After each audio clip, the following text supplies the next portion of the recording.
Bonjour, donc une autre vidéo sur les fonctions qui, celle-ci, va s'attacher au vocabulaire image antécédent. Donc j'ai posé l'exemple de la fonction f de x égale 3x moins 1 et je vais par exemple faire le calcul de l'image de 1. Donc faire l'image de 1, comme je l'ai expliqué dans une vidéo précédente, c'est remplacer x par 1 et donc faire f de 1.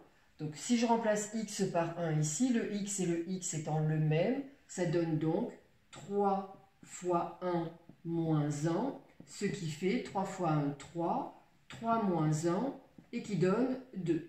Si vous avez regardé la vidéo où j'expliquais le concept de fonction, eh bien j'avais indiqué qu'une fonction, ici f, c'est tout simplement une machine qui transforme les nombres. Donc là, on a décidé de rentrer 1 dans cette machine à transformer les nombres.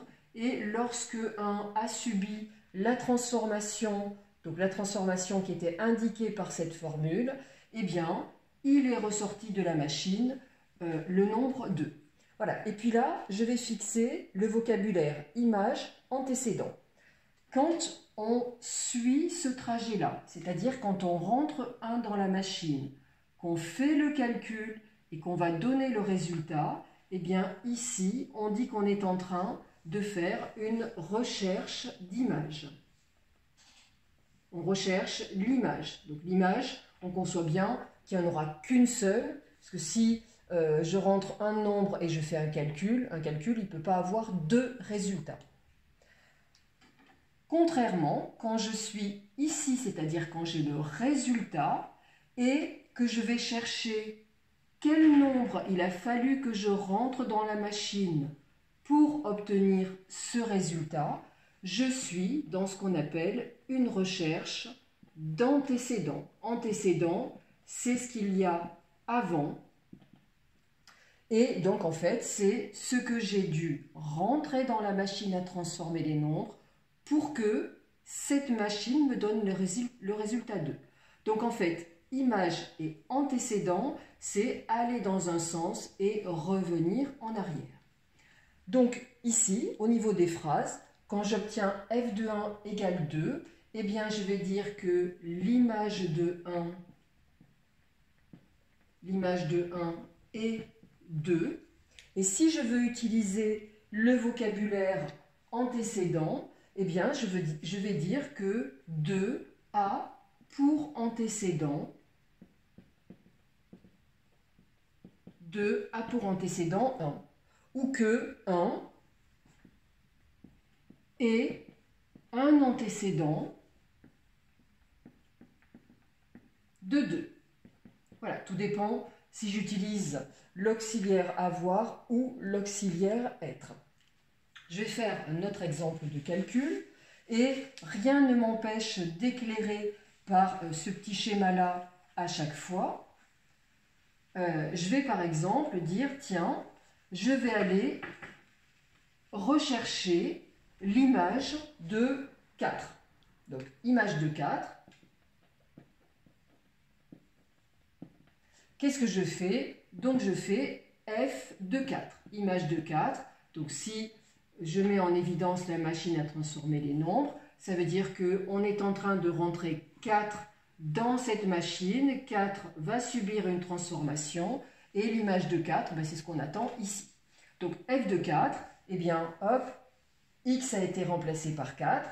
Le x qui est là, c'est le x qui est là. Donc, si celui-là est remplacé par 4, celui-là est remplacé par 4.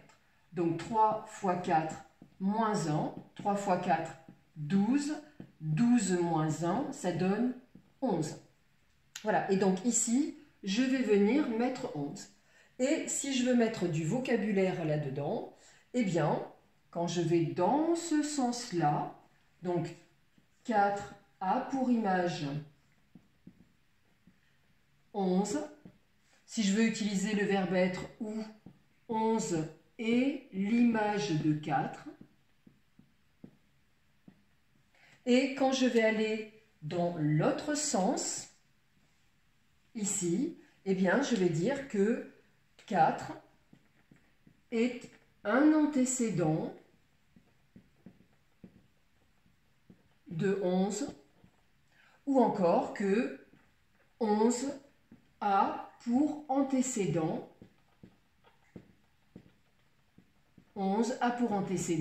4. Donc dire que 11 a pour antécédent 4, ça veut dire que j'ai mis 11 ici et je suis allé chercher quel nombre il fallait que je rentre dans la machine pour tomber sur 11 une fois que j'ai fait ce calcul-là. Les résultats, en fait, de calcul d'image, on peut, la plupart du temps, les mettre en évidence dans un tableau. C'est-à-dire qu'on peut imaginer, hop, le prof nous a fait faire plein de calculs d'images, l'image de 3, l'image de 5, etc. Et il répertorie tous nos résultats dans un tableau. Dans ce tableau-là, ce qui va être important, c'est la légende. Donc là, ça sera les X. Je rappelle que au niveau de mon schéma, hop, les X, ce sont les nombres que je mets ici. Là, je mets les f de x. Les f de x, c'est les nombres que je trouve quand j'ai rentré x dans la machine des nombres et que x a subi la transformation. Donc là, c'est les f de x. Tiens, je vais remplir dans ce sens-là, de là vers là. Donc je donne à x la valeur 1. On l'a fait tout à l'heure. Donc le f de 1, c'est quoi? Donc je remplace x par 1. 3 fois 1, 3. 3 moins 1, 2. Je donne à x, tiens, par exemple, la valeur 7. Donc, x prend le rôle de 7. 3 fois 7, ça fait 21. 21 moins 1, ça va donner 20. Je donne à x la valeur 4, peu importe si elles sont désordonnées. Donc, on l'a fait tout à l'heure. Si x vaut 4, 3 fois 4, 12. 12 moins 1, ça donne 11. Si je donne à x la valeur moins 5 par exemple, eh bien le calcul, 3 multiplié par moins 5 moins 1, 3 multiplié par moins 5, eh bien ça fait moins 15, et moins 15 moins 1, ça donne moins 16. Voilà, et ainsi de suite, je peux faire un tableau aussi long que je veux.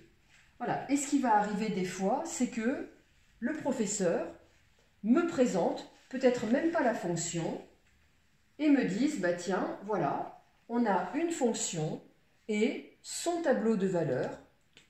Voilà, ça c'est ce qu'on appelle un tableau de valeurs. Eh bien, je t'en présente un échantillon qui est celui-ci. Et là-dessus, eh ben, il va vous demander de mettre du vocabulaire. C'est-à-dire, par exemple, ici, il va vous dire, tiens, j'entoure cette colonne-là et utilise dans une phrase le mot image, utilise dans une autre phrase le mot antécédent.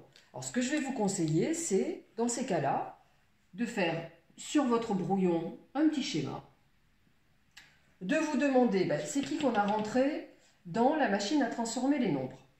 Ben, hop, c'est le x. Donc en fait, ça veut dire qu'on a rentré 7. Ce 7 a subi une transformation. Si la fonction ne m'est pas donnée, je ne sais pas comment il a été transformé, mais en tout cas, je sais que le résultat donne 20. Et vous rappelez que dans ce cas-là, vous êtes dans un travail de recherche d'images. Dans ce cas-là, vous êtes dans un travail de recherche d'antécédents. Et donc, ben, vous allez pouvoir faire vos phrases. 7 a pour image 20 et autre phrase, 20 a pour antécédent 7. Donc 7 a pour image 20, effectivement, quand je pars de 7, je fais la transformation, j'arrive à 20 et là c'est un travail d'image. Pourquoi cette phrase-là? Je pars de 20. Je suis en train de faire ce travail-là. Donc là, c'est un travail de recherche d'antécédents. 20 a pour antécédent 7. Voilà. Et peu importe la colonne qu'on va vous donner, eh bien, vous faites ce petit schéma-là et normalement, vous saurez placer le mot image antécédent. Donc là, l'objectif de cette vidéo, c'était de travailler sur ce vocabulaire-là sans vraiment aller rechercher un antécédent. Ça, je le ferai dans une vidéo ultérieure. Comment, quand on me donne une fonction, je peux moi-même trouver le ou les antécédents d'un nombre qui m'a été donné. Voilà, donc j'espère que vocabulaire, image, antécédent, ça sera clair, que vous ne les confondrez pas, parce que effectivement, image c'est un trajet comme ça, antécédent c'est un trajet comme ça, donc c'est aller et retour, c'est pas du tout la même chose. Voilà, donc je vous souhaite bon courage pour travailler sur ces notions-là.